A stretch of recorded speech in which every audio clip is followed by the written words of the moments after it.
थांनाय 10 एप्रिलाव सेबाजों फोसावजानाय मेट्रिक आनजादनि फिथाइखौ फोसावदोंमोन। बे फोसावनायाव चिरांनि बिजनियाव थानाय जोंमा रेसिडेन्सियेल बड' मिडियाम स्कुलनि फरायसा सोमावसार बसुमतारिया गासै बर' बिजोंनि गेजेरावनो बांसिन नम्बर लाना उथ्रिसार जानो हादों। नंगौ, देग्लाय 2026 मायथाइयाव जोंमा रेसिडेन्सियेल फरायसालिनिफ्राय गासै 31 फरायसाफोरा मेट्रिक आनजाद लिरदोंमोन आरो गासैबो उथ्रिसार जानो हादों। बेनिनो गेजेराव दुलाराय बर' फरायसा आफादजों होजानाय कमल कुमार ब्रह्म देरहासार बान्थानि थाखायबो सेथि मासि आरो ब्रैथि मासियाव सायख'जानायनि थाखाय गोजोननाय फोरमायदों गोरायुं गोजोनथाव ब्रह्म बिथाङा। लोगोसे देग्लाय मेट्रिक आनजादाव उथ्रिसार जानाय गासै फरायसाफोरनि थाखाय जोंमा रेसिडेन्सियेल फरायसालिया साइन्स आरो आर्ट्स स्ट्रिमा बेसेन नाङै मुं थिसननो खाबु होदों होननानैबो फोरमायो गोरायुं गोजोनथाव ब्रह्म बिथाङा।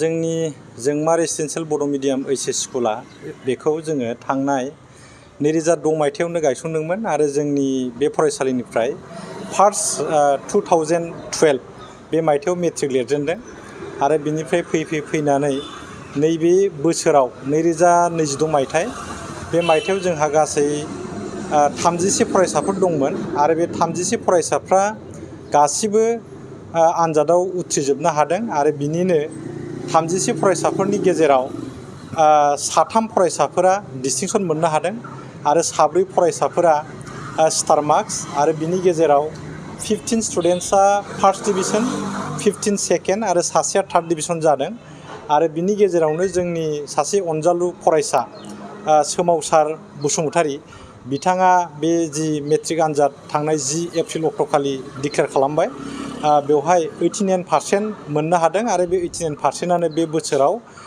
बर' बिजोंनि जेसेबां फरायसाफोर दं बा फरायसालिफोर दङ बिनि गेजेराव हायेस्ट मार्क मोननो हादों आरोखि। जोंहा बे फरायसालियाव आर्ट्स आरो साइन्स मोननैबो स्ट्रिमा दङ।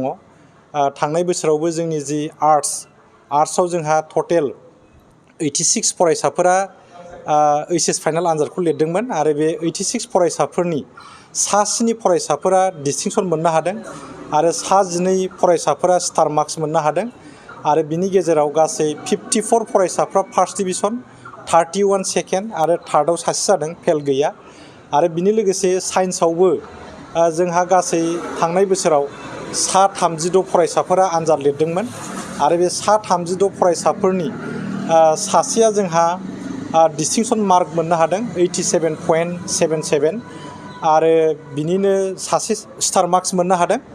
ओमफ्राय गासै 32 फरायसाफोरनि गेजेराव 18 फरायसाफोरा फार्स्ट डिभिजन आरो सेकेन्डआव 18, फार्स्टआव 18 आरो सेकेन्डआव 18, थार्ड डिभिजन गैया आरो फेल गैया, 100% रिजाल्ट जादों आरो बे बोसोराव जोङो देग्लाय जि बे सेसन 2026 to 2027 बेवहाय आर्ट्स आरो साइन्स मोननैबो स्ट्रिमाव जोंनि फरायसा आरो दिथागिरिफोरनि सुबिदानि थाखाय जोङो बयनोबो माने फ्रि एडमिसननि खाबु खालामनानै होनाय जादों।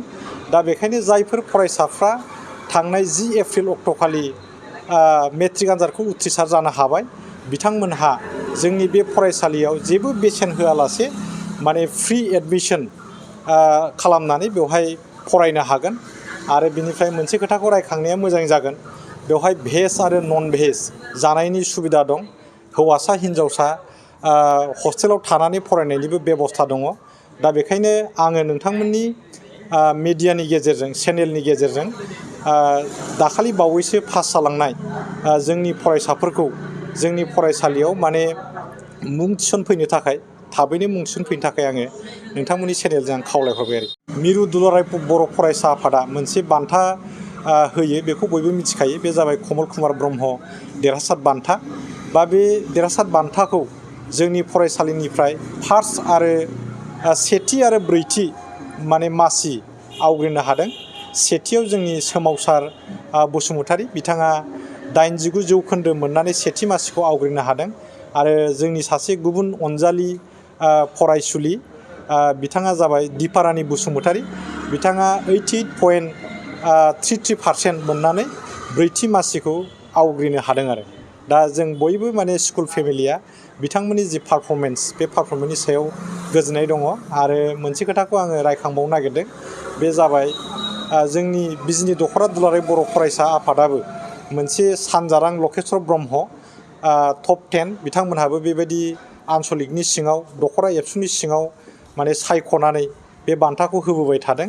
बे बान्थाखौबो जोंनि साब्रै फरायसा सेथियाव जोंनि बे माबायानो दङ सोमावसार बसुमतारी, नैथियाव दिफारानि बसुमतारी आरो बिथांमोननि उनाव जोंनि डिस्टिंसन मोननाय गुबुन सासे फरायसुलि निकिता बसुमतारी बिथाङाबो मोननो हादों आरो बिथांनि उनाव दैथुन बसुमतारी बिथाङाबो बे जि सानजारां लकेश्वर ब्रह्म बे बान्थाखौ मोननो हादों आरोखि।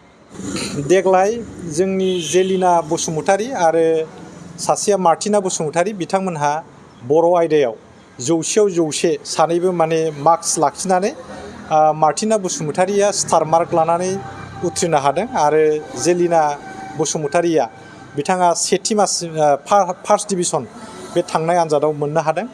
आरो आं बेखिनियावनो मोनसे खोथाखौ रायखांबावनो नागिरदों। अल आसामाव माने बड' जि आयदा बिमानि राव बेवहाय अल आसामाव माने फार्स्ट पजिशन बा हायेस्ट मार्क मोननाया बेनो गिबि नङा। बिनि आगोलावबो 2012 फार्स्ट जि मेट्रिक आन्जाद लिरनाय बेवहायबो जोंनि सासे फरायसुलि दैजि मुसाहारि बिथाङा 94% मोननानै 2012आव माने अल आसामावनो बड' आयदायाव सबसे बांसिन नम्बर मोननो हादों।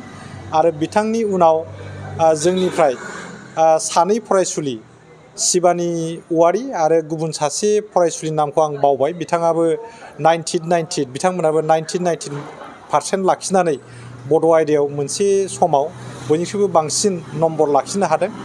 आरो OHS आवबो एडभान्स बड'आव जोंनिफ्राय सानै फरायसाफोरा हायेस्ट मार्क मोननो हाबाय। बिनि गेजेराव सासे मथुरा ब्रह्म आरो गुबुन सासेया सबिता बसुमतारी जानो हागौ। बिथाङाबो एडभान्स बड'आव OHS आव हायेस्ट मोननो हादोंमोन। आरो दिनैनिफ्राय बोसोरनै आगोलाव जोंनि सासे फरायसुला बिथाङा मेट्रिक आन्जादाव गासिबो आयदायाव लेटार लानानै 91.16% लानानै उथ्रिनो हादोंमोन। बिथाङाबो एडभान्स मेथमेटिक्सआव 100आव 100 लानानै हायेस्ट मार्क लानानै उथ्रिनो हादोंमोन आरोखि।